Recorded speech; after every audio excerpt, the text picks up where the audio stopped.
Welcome to Lynn Cullen Live, talk radio without the static.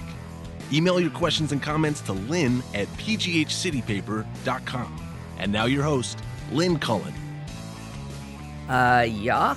Hello there. Welcome to the Z program. What is it here? September 12th, I think. Yeah. A Tuesday, in fact. And if all goes well, next Tuesday we shall return to normal with my sister being able to join us. I'm sure she's been freaking out, not being able to share her opinion in the last few months. We also have to hope today that my voice holds out. We're getting into my serious hay fever season, and just one doesn't even want to know what's going on in certain interior passages of my head and throat. Speaking of that, so I was chopping an onion yesterday, and I always tell myself, now you're going to do this and you ain't going to cry. You're going to do it and it ain't going to get you. And you know what? It always gets me. And I don't think there's anyone immune to onion tears, but I don't know. I mean, you can hold an onion, you can sniff an onion, you can stick an onion on your eye. You're not gonna have tears. It's only when you cut in. As soon as you cut in, or in any way break through, you crush or you smash or you whatever, then you're in trouble. Because then you have broken open cells within the onion. I found this out in the science section. You have broken up the cells inside the onion. And two different, separate substances then are released. And for some reason, nefarious reason, they come together, combine, and create an entirely different chemical. And it's that gets you. It turns into a gas. Who knew? You chop an onion, the onion fights back. I mean, this is self-preservation. This is brilliant. And we keep doing it even though the onion keeps fighting back. But, okay, so you chop it open, you break up some of the cells. By doing so, two separate chemicals are released, and then they come together and form a gas that frankly hits you right in your eye. And then it hits the sensory nerves in your eye. And, well, the next thing you know, boo-hoo.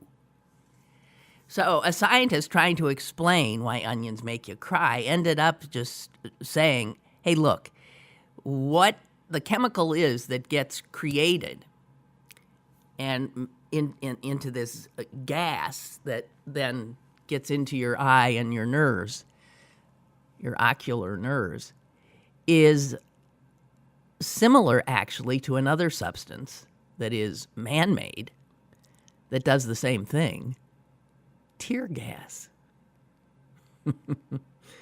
So, you ever been worried about getting tear gassed?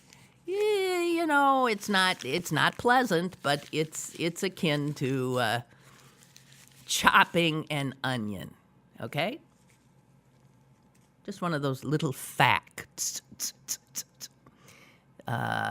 Mark writes, since you're moving to Trib Live tomorrow, do we have to tune into the show in a different way? I do not believe so, no. I mean, if you did, I would have been told, and I would tell you. And the thing that'll be different will be my phone number, and I do not have that yet. So tomorrow will be, as everything with my show, It'll probably be a little wobbly while we get our feet under us. But I think in general, it's a good idea. By virtue of being on the same platform as the Trib Live, our audience is certain to grow. I'm going to have a much larger social media presence. Facebook Live will have the show. My understanding is they're going to pull little parts of each day's show and stick them on YouTube. These are younger people, and they understand how it works, that people don't go to YouTube to sit for an hour and watch or listen.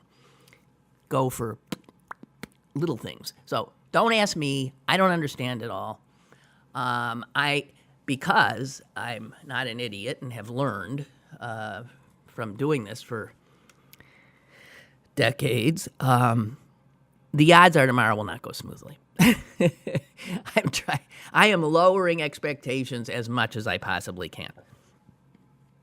The studio itself is still not really formed. It's going to be ugly looking at first. But for the first time, I will be sitting in my own little room, just like I did in real radio. And there will be glass, and on the other side will be an engineer who will be able to answer the phone and talk in a regular voice, because I won't be hearing him, and will be able to get calls. This is the plan, and we'll see, huh? So, Mark, I can't quite. I'll be able to answer this stuff tomorrow. We'll get the guy who's putting all this together to explain it, because when he explains it to me, my brain turns off. It's sort of like if you talk math to me, anything having to do with numbers, my brain literally turns off. I become a drooling idiot. And usually with things technological, there's the same effect. We all have those things that where we somehow are, I think, what's the word? I think we're fearful and unsure of ourselves in certain realms. And sometimes when that's the case, rather than sort of marshaling our resources, our brains, they run and hide. and so you don't have a chance. I mean, so when I feel like I'm in a conversation where I don't really understand a lot of what's being said, I just become stupider. And somebody was pointing out at dinner last night, and often louder. The more we scream, probably the more insecure we are about whatever it is we're trying to impart. I don't know. I don't pretend to know. So patience. We'll figure it out. I think. I don't know. Well, speaking of conversation, actually, a lot of what I wanted to talk about today seems to sort of deal with that same kind of thing, of understanding, of conversing, of the more we don't know, the louder we get, or how we're so good at shutting our brains down when at the very moment we should probably try to open them up. I guess these are all sort of like ingrained, innate coping mechanisms or something. Do any of you have the slightest idea what I'm talking about? I hear myself. I do. I hear myself talking, and there's a voice somewhere over there saying, "What the hell are you getting at? Could you stop all this preliminary and get to whatever it is you're trying to talk about?" Well, okay, I'm going to try. Two quotes. that I came upon. And I think they dovetail nicely. And I think it's sort of what I'm wanting to get at. I'm wanting to get at the fact, and I don't know that the audience, because of being on Trib Live, that our audience we might attract people who otherwise would not listen to me. The fear on the part of some who like this to be a safe place where like-minded people can sit and talk. The fear is that this will be less of a safe space. I don't know. That we will get calls from people who, frankly, totally disagree with what we take to be the truth. I don't know. We'll see. I'm sort of hoping, be careful what you hope for, I'm sort of hoping that we do attract a more disparate audience along with my solid base, because that makes for a more interesting exchange of ideas. I have made fun of safe places as it relates to, younger people today demanding that there be a safe place where they won't be triggered, because that's just not the way the world works. There ain't no safe place in the world. And yet it occurred to me that this show has become a safe place.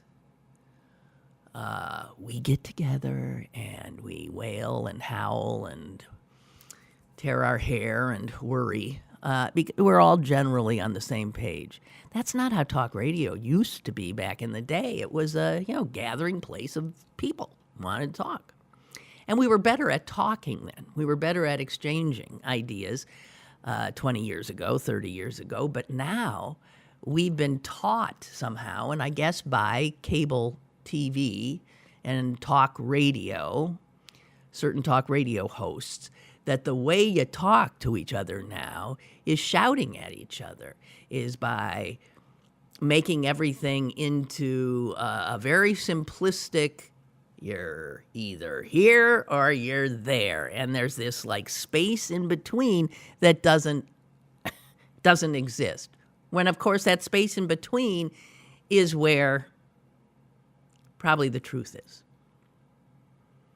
We've lost nuance. We've lost the ability to listen to each other. Because when we're screaming at each other, you don't listen. You just go into a defensive crouch.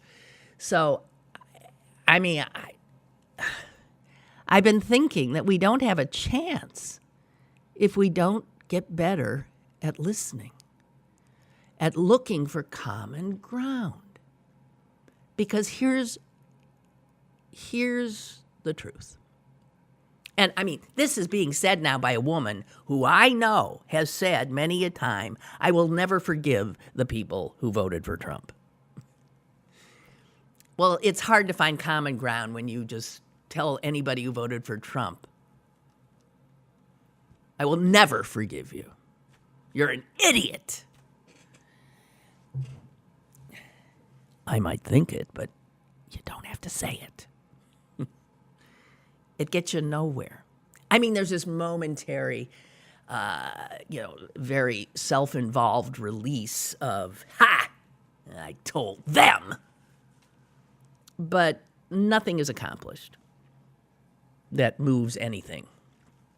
It just sticks people back into their defensive crouches. So if we are, in fact, serious about trying to get ourselves out of this national breakdown, screaming match, lunacy that we found ourselves in, each of us on an individual level's got to sort of try harder. And that includes me, and I will fail miserably much of the time because I'm a hothead. Anyway, somebody writing in Politico, I think, said this. Well, they've called it. What we're seeing, what I'm talking about, this inability to hear each other, this sense of it's not just that I disagree with you. No, you're my enemy. I want to obliterate you. That this is relatively recent for us. And we can argue who started it. But the fact is we're here. And the Politico guy was saying that he calls it negative partisanship.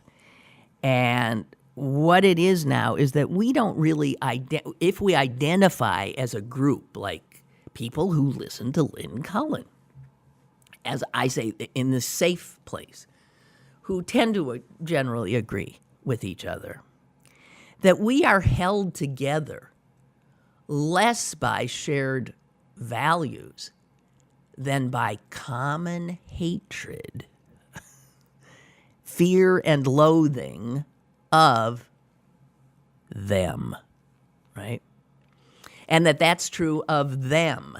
So that people who saw Donald Trump as this crass idiot, but saw that we, who they love to hate, that he was making us go ballistic, they thought, then he's my guy. Because I love sticking it to them. And I think I just think there's a lot of that we're where we are, not because of shared values, but shared hatreds. That can't be good, huh?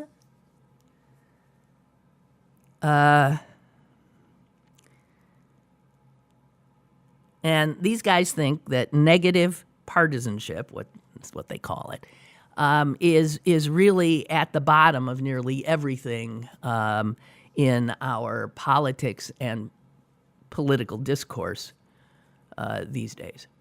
I mean, it's gotten so bad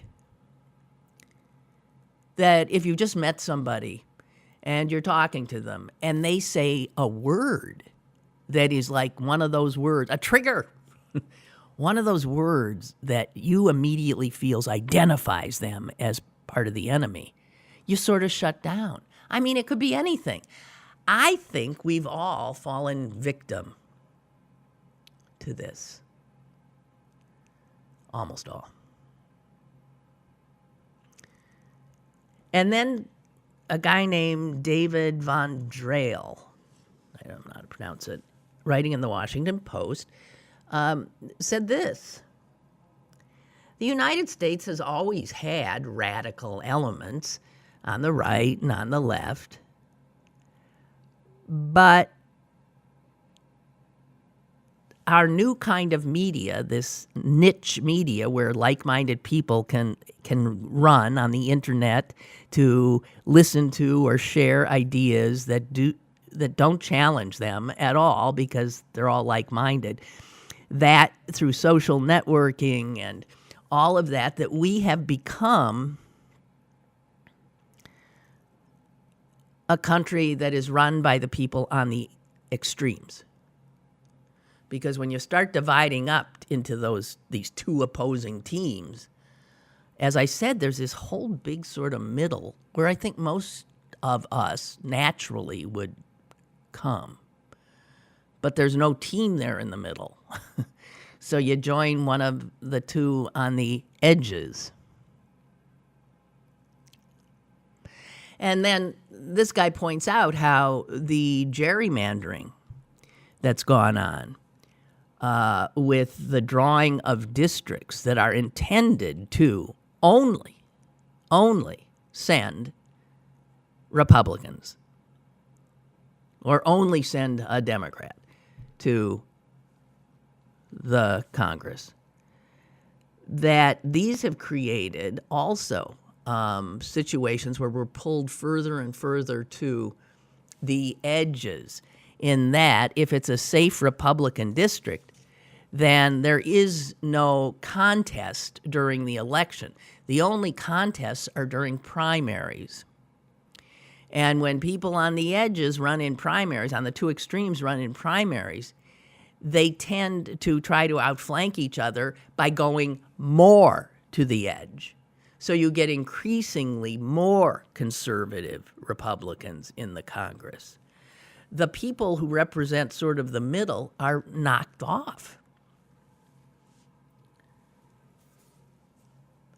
So we get ourselves into this problem where even our conversation is distorted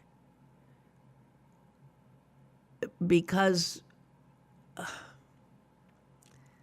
the middle is gone. What's that Yeats poem I like to? The center cannot hold. Our center has pretty much disappeared. It has no standing at all. The voices from both sides, the loud voices, just jump on anybody who's trying to talk out of, well, maybe we could find common ground. Well, no.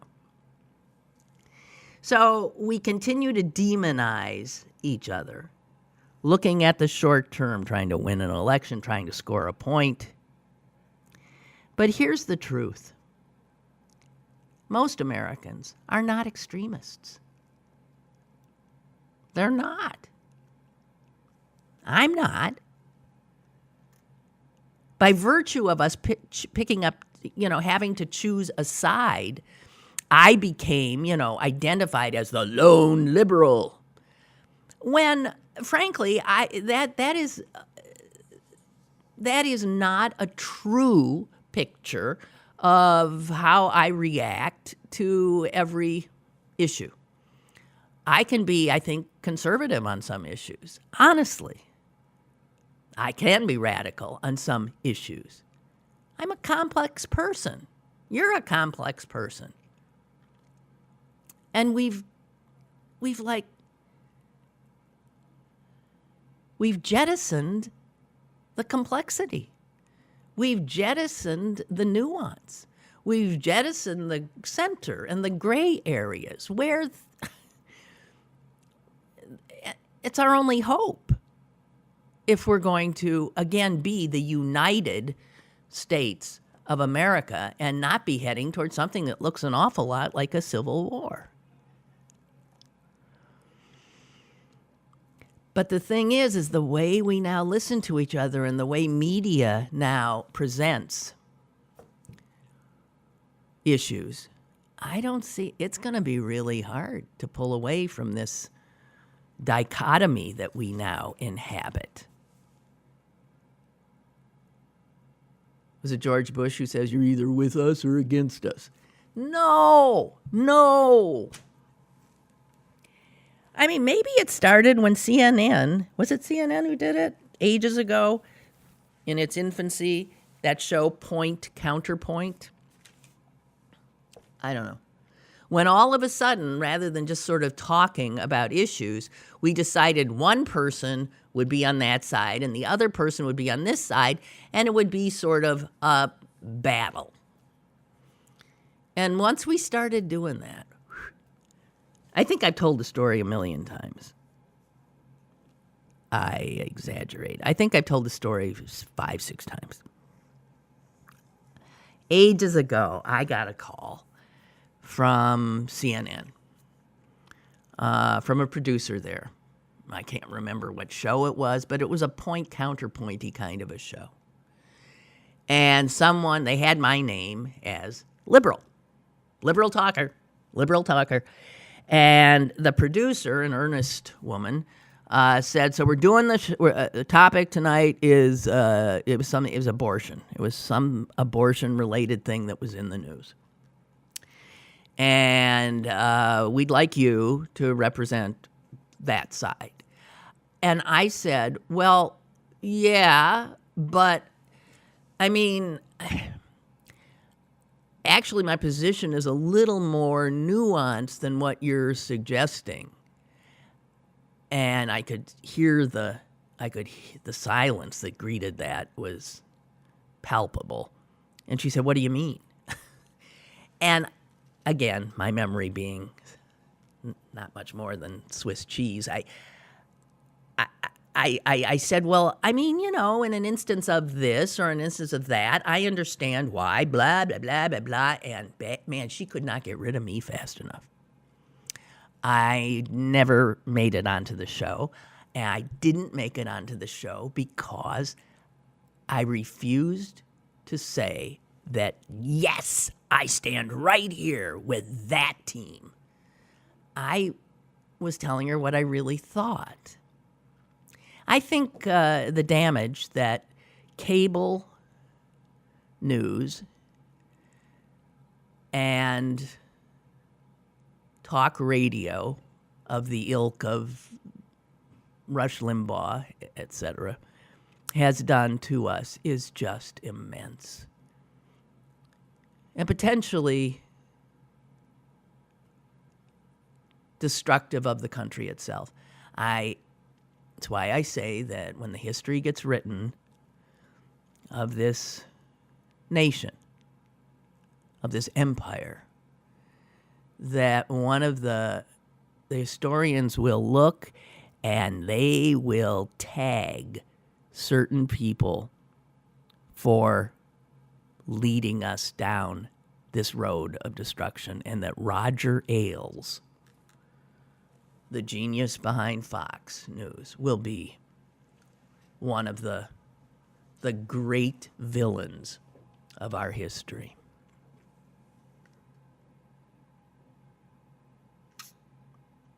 I had no idea I was going to talk about this. What's gotten into me?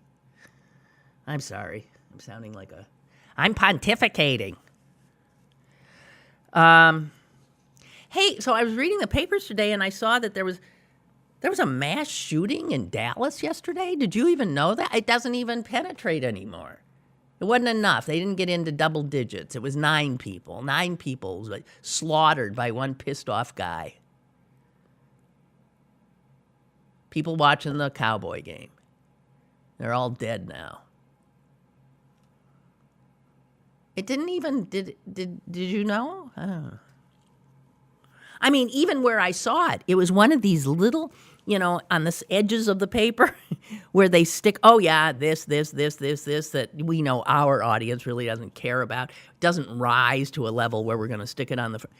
And it was just this little teeny thing, and I thought, 9 dead yesterday, and I didn't hear about it? No. Oh, you didn't. Oh, God. Okay, what you guys? You guys are emailing me, and it's anything but what I'm talking about. So let's see. What you got? Allison says, isn't it interesting that it took only 16 years and Irma to forget about 9/11? If there was a total hour of coverage yesterday, other than the History Channel, on 9/11, that's stretching it. 9/11 should not be forgotten or diminished. Huh. Allison, it ain't forgotten. How could it ever be forgotten? I don't have a problem that there was not. I mean, again,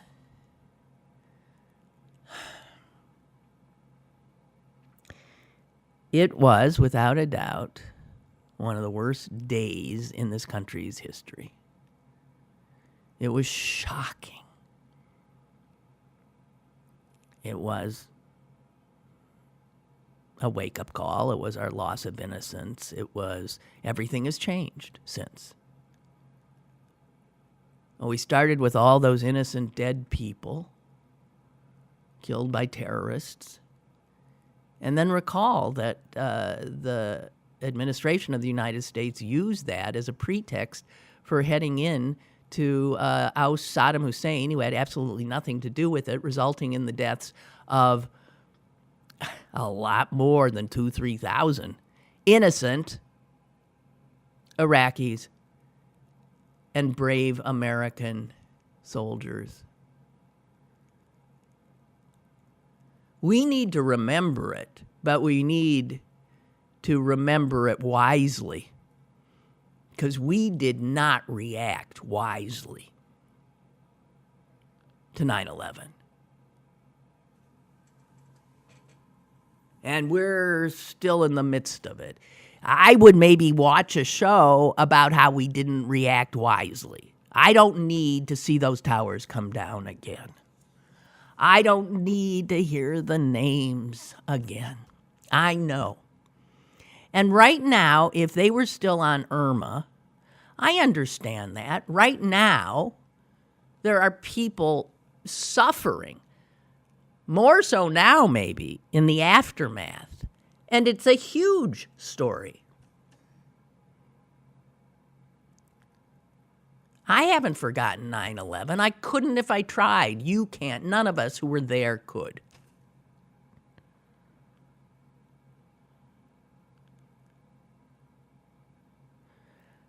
So I wasn't looking to relive it yesterday.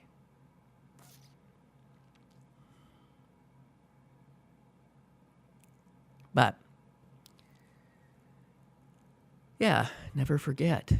But what is it we're not going to forget? Because 9/11 can be used by the warmongers amongst us. 9/11 can get us whipped up into a frenzied fury that wants to bar every Muslim person from the United States. That's where 9/11 manipulated can get us, to a bad place, to a place not befitting of what we pretend we are or what we aspire to. So remembering, yeah, but how? Well, they say if you don't know history, you're doomed to repeat it. Well, I would argue that if you don't learn the right lessons from history, you're doomed as well. So memory in and of itself is not.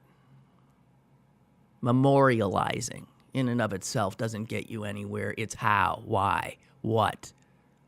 What's the moral? We're talking now about taking statues down that memorialize. And we find we don't agree as Americans on what it is we're memorializing with the Civil War. So I didn't miss any 9/11 coverage yesterday. It lives in my psyche. And I feel that as a nation, we did not. Yes, initially we sucked it up well, I suppose. There were heroics and people, as usual, behaving extraordinarily. But then, I think we reacted like scared idiots. They really do. We acted out. I don't think we comported ourselves in a wondrous way. And all you have to do is see where we are now in regard to our place in the world. You know, we never think of ourselves as the American Empire. We talk about the Roman Empire, the British Empire. No one ever says the American Empire, at least not around here. We got an empire. It's why we consider ourselves the big bad guys. It's because we have, pretty much in the last 100 or so years, been the ruling power, the big boy. And we have an empire. If you think we don't, tell that to the Iraqis. Tell that to the Afghanistanis. Tell that to the Somalis. You know, our troops are in so many places right now. But we're not even honest with ourselves about who we are. Yeah. Won't it be good to be able to take phone calls so you don't have to listen to me?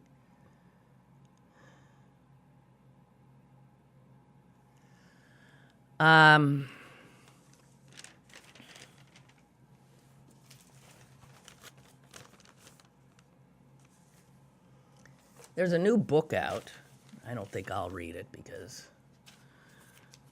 I want to read some escapist literature. I don't want to read a book called Fantasyland, How America Went Haywire. I don't. But it's written by a smart cookie, Kurt Anderson. You might listen to him on NPR. He does a show called Studio 360. And he's an author and a novelist and just a smart guy. And so he's written this book. And in it, essentially, I guess he says, in almost 500 pages, that America has not ever been particularly honest with itself. He says, if you wonder how we ended up with a president who wouldn't know the truth if his life depended on it, who lies just with such facility, and that it's really mind-blowing. How did America get to arguing about facts? And everybody has their own set, and it's okay, and there's different realities, and we live in different... I mean, and he says we've done this since day one. He says, over centuries, this country has nurtured a promiscuous devotion to the untrue. Well, I don't know. I didn't read the book, but I would argue that that's probably true of any nation. It's true of people. We have our myths. They comfort us. When your family gets together, don't you tell the same? There's few major stories that when you're all together, somebody will bring one up and you all laugh and murmur and you tell these retelling of certain family stories, touchstones. And these stories may have morphed a bit in the telling, right? But they hold you together as a family. They're cherished. Well, that's what every country does. That's what we cherish mythologies. My God, from the Pilgrims to our founding fathers, to the chop down cherry trees and the never tell a lie and all of that. We teach these things, right? So, yeah, we have always taken comfort in untruth. It's what we do, not just Americans, it's what people do.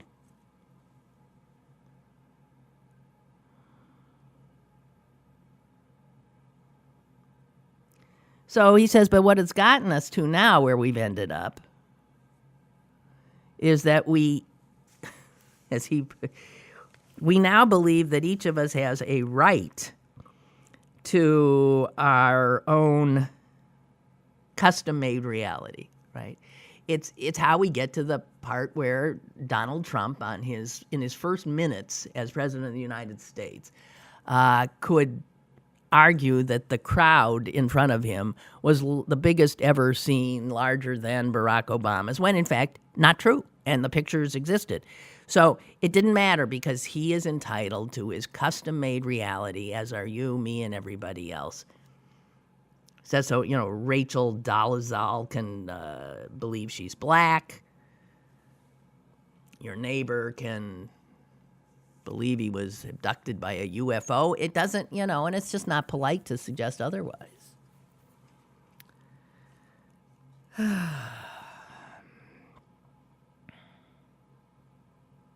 I don't know. And I guess in his book, he says that the Kennedy assassination really sent us off into the land of conspiracy theories. And that was when we as a people decided, well, make it up. No one can prove it wrong. Just, you don't like what they're telling you actually happened? What did the reporters say happened? Nah. So make up a story and you're in. You're in the game. So that conspiracy theories become a permanent feature of America's landscape, with millions and millions and millions of people deciding to glom on to a totally unproven, totally manufactured narrative, as opposed to what really happened.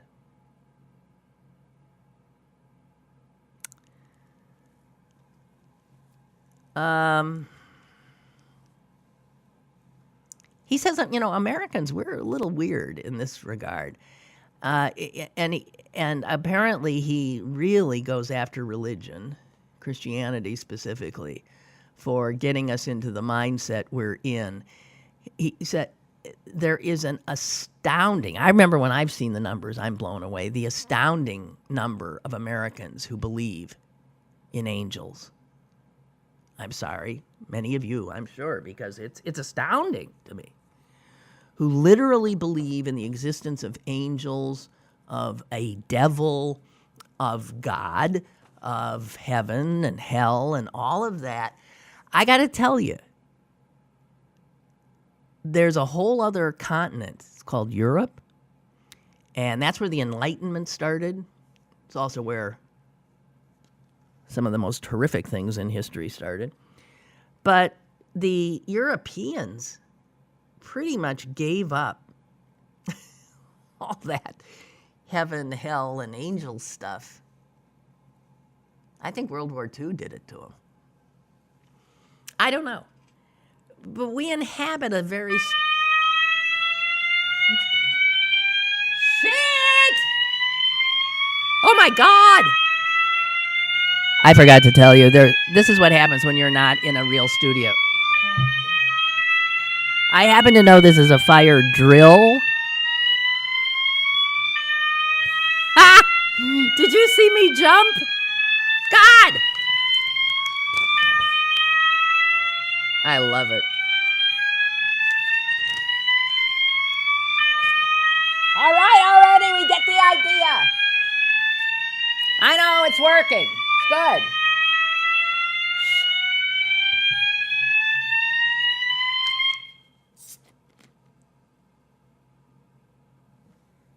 Is it safe to come out? God.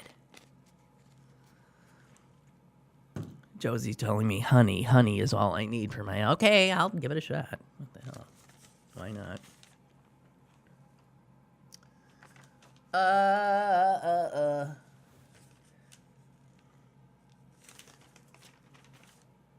So, back to my pontificating.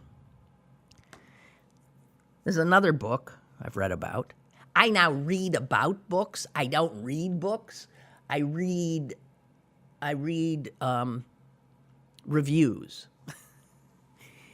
And every once in a while, a review will just force me to read a book. But generally, a lot of reviews, talk about spoilers, a lot of reviews just sort of seem to give you a compilation of the general idea that the book has, like this Kurt Anderson thing I was just talking about. And you think, okay, yeah, all right. And then you don't read it. There's another book out. This is probably in the self-help section or something, which is something I'm allergic to. This is somebody who's written a book called We Need to Talk. How to have conversations that matter. And I just bring this up because I've been thinking about how we don't know how to talk anymore. And it's probably more important than ever, as I said, that we learn how to talk. And one of her big things, apparently, is that very few of us know how to listen. We just don't listen to each other. And I think that's true. And I think listening, a lot of people think, well, listening's so passive. I don't think listening is passive. I think listening is really hard work. And it's probably why we eschew it. Gesundheit. Really. Because listening requires, first of all, for you to shut up and be open in a measure to hearing what the other is saying. And I think what a lot of us do rather than listen is we're thinking, we're hearing what the person's saying. We're not listening to it. We're hearing it, And every other phrase, we're deciding whether we agree or disagree and thinking of how we counter it. We're sort of in a pugilistic stance. We're not listening.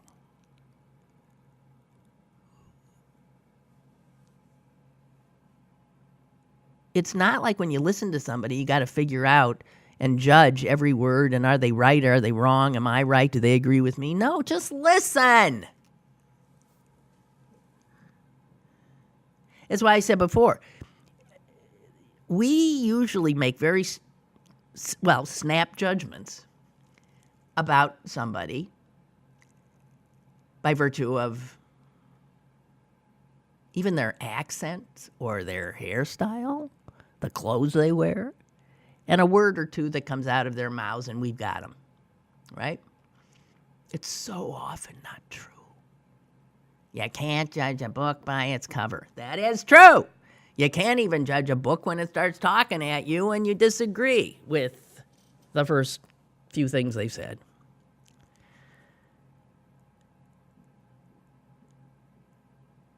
I mean, psychologists have looked at this for a long time. And I guess there's some call it the halo and horns effect. So that you see someone, you listen or hear them, and you assign them to the horns, the devil, or the halo, the angels. You decide where they belong, just like that, bango. And there again, there goes that whole middle ground.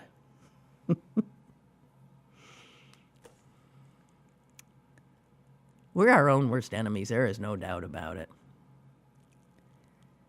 So, I mean, if we're, and this woman makes a point, which I think is so true.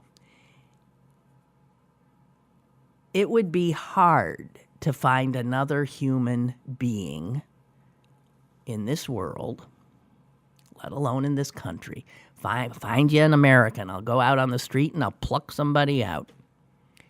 It would be hard to find another person with whom you have nothing in common. Right? Nothing in common. I think it would be impossible. I mean, even the most horrible human in the world, I got things in common with them.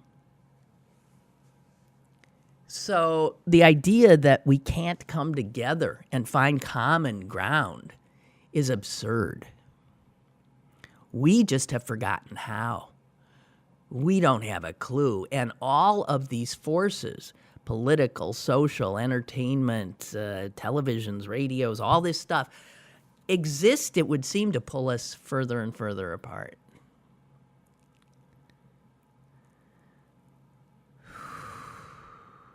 So, I'm just saying, I'm going to try. I really am. I'll forget about this some days, and some days I won't. I'm going to try really hard to listen. I'm going to try to find common ground. Because I've seen where dividing up into negatively partisan teams is really bad. It's just, and it doesn't make you feel good either. You just feel miserable. It's bad. We've gotta, on an individual level. Oh, shit! Jesus Christ!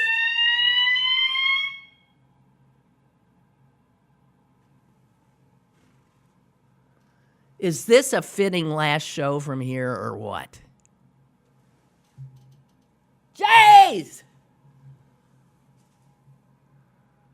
Oh, I love it. All is chaos. So, here's another thing that this woman says, and this will come as a big shocker to a lot of us. You don't have to have the last word. God. Oh, but I was at a meeting this weekend, and time was definitely running out, and somebody had spoken who I was really angry at what he had said and said about me, and I had to have the last word, and I was raising my hand, and I could tell I wasn't going to get called out, and I just burst into I said, "Excuse me," and had my last word. That was not me behaving well.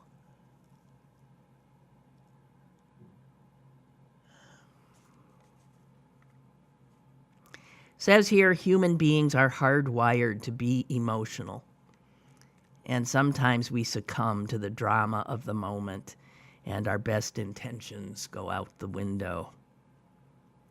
So let's hope we get better at talking. I've spent a lifetime yapping, and I don't know that it's gotten me anywhere. Okay, what we got here? Chuck writes, over the weekend, I visited with an old friend I'd not seen in 30 years. We grew up together, went to high school together, roommates in college, wow. And then we went our separate ways. We both were Reagan Republicans. And over the years, I went further and further left, and apparently he went the other way. We actually had some healthy point-counterpoint political debates. No blood was shed. This is this weekend. And we parted, I think, regretting we had not kept in touch over the years. We never found common ground, but that's okay. Well, but you had common ground in that you were friends. You valued your friendship, your common history. You had a high school reunion or something. One funny moment, after some healthy banter back and forth with frustration on both of our sides, our argument built to a crescendo, and we simultaneously shouted to each other, "You're so brainwashed!" There it is, huh?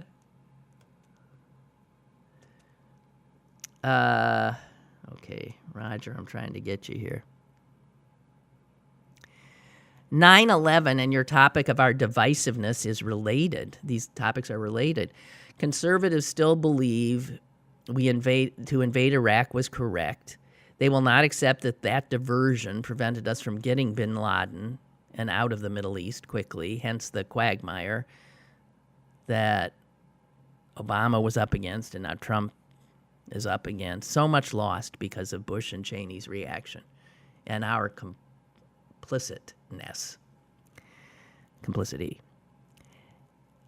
The tax cuts during two wars got us huge debt. We went from having the world with us to them eventually moving against us. It is what started to turn the world against us.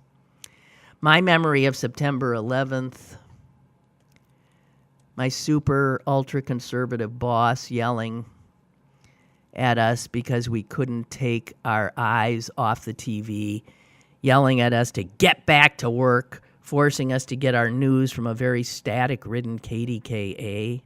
Really? A 9/11? Despite our bosses screaming, not much work got done that day, I bet.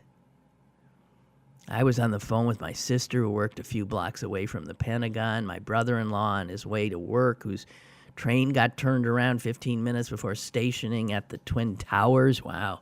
My mother-in-law, who lives minutes from Shanksville, what started as a tragic event that united us had turned many of us against each other.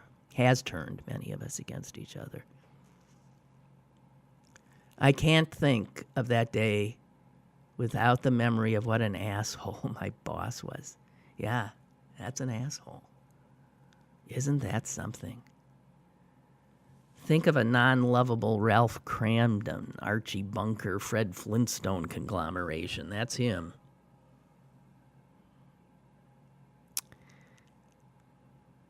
He dropped dead of a heart attack at 53.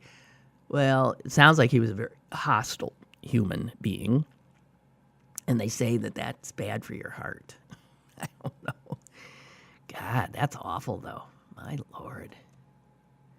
Lynn. Milton, Lynn.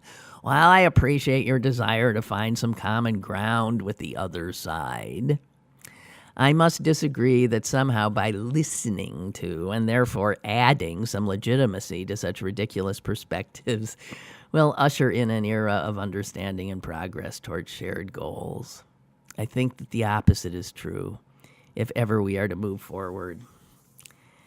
That everyone has a voice and deserves to be heard attitude is what got us here in the first place. Imagine how much progress we could have made on climate change if, as a society, we'd have dismissed climate change deniers back in the late 80s, said, shut the F up, and, you're out of the picture here. What grief and despair could have been avoided had back in the 1890s, when the first Confederate statue was erected, we'd have said, losers don't get statues. What if, as a society, we were enlightened enough to immediately dismiss as racist a presidential candidate who began his campaign with, Mexico is sending their murderers and rapists? The problem is not that we're not listening to the other side. Oh, damn it.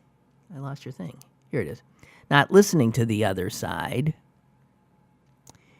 The problem is that we've listened for so long that the other side not only believes they've got something to say worth hearing, but also that the made-up facts that they bring to the conversation. I'm sorry, I'm missing here.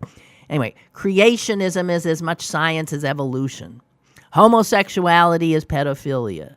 Blacks are jailed at a greater rate because they commit more crime. All of these things are perspectives that originated with a few people whose opinion was respected and listened to because of what I was saying. We all have a voice and deserve to be heard.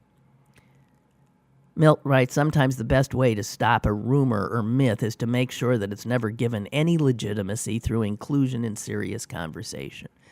And if we must listen as a matter of civility to our fellow Americans, those factless theories should never rise to the level of importance of affecting policy. Wow, Milt. Nice put down of everything I've just said. I mean, you completely turned me around. You see how strong my convictions are. But this is the kind of good conversation. It's good. It's good because I firmly believed what I was saying. Then you write that, and I agree with you.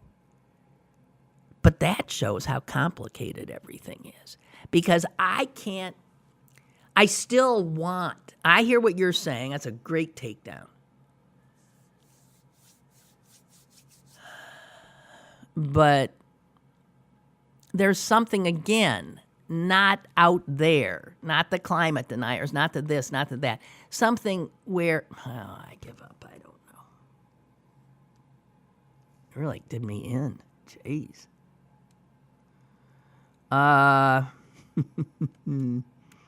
Barbara writes, sorry, I can't do that right now, Barbara. Oh, Milton, you're back. My God. Hang on. Well, why can't I get the original 9?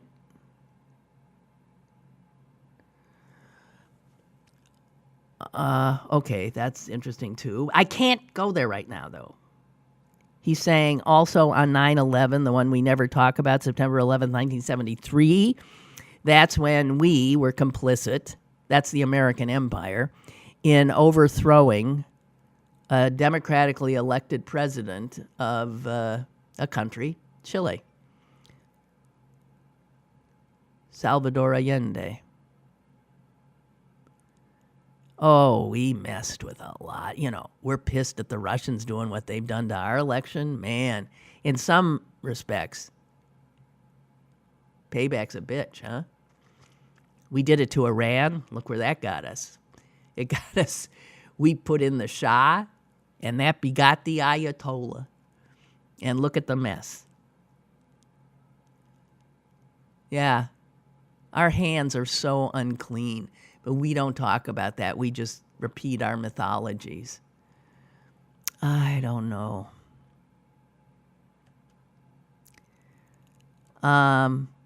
Brooke wants to squeeze in a comment. These hurricanes have brought climate change to the headlines, and never have I seen the Republicans more in denial than I have these past 2 weeks. You know, they're still denying it. Let's just focus on the victims of the storms, okay? No, I saw that the head of the EPA, this despicable creature, Scott Pruitt, when questioned about, you see some climate change going on now, Mr. Pruitt, said that it was not the right time.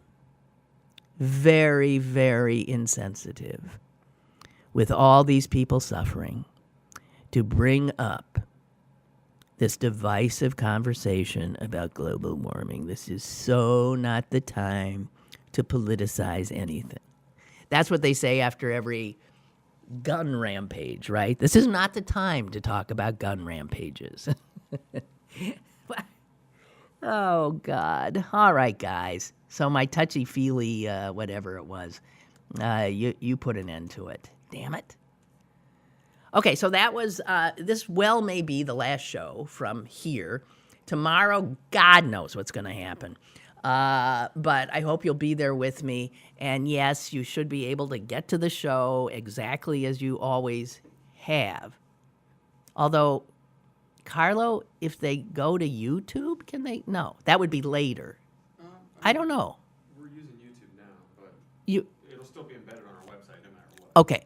Go to the PGH City Paper website. That's where you're going to get it. And later we can explain other, I think, possibilities or whatever. Okay. Well, that's it, guys. And wish me luck tomorrow. I hope I'll hear some of your voices tomorrow. I'm so sick of sitting here talking to myself.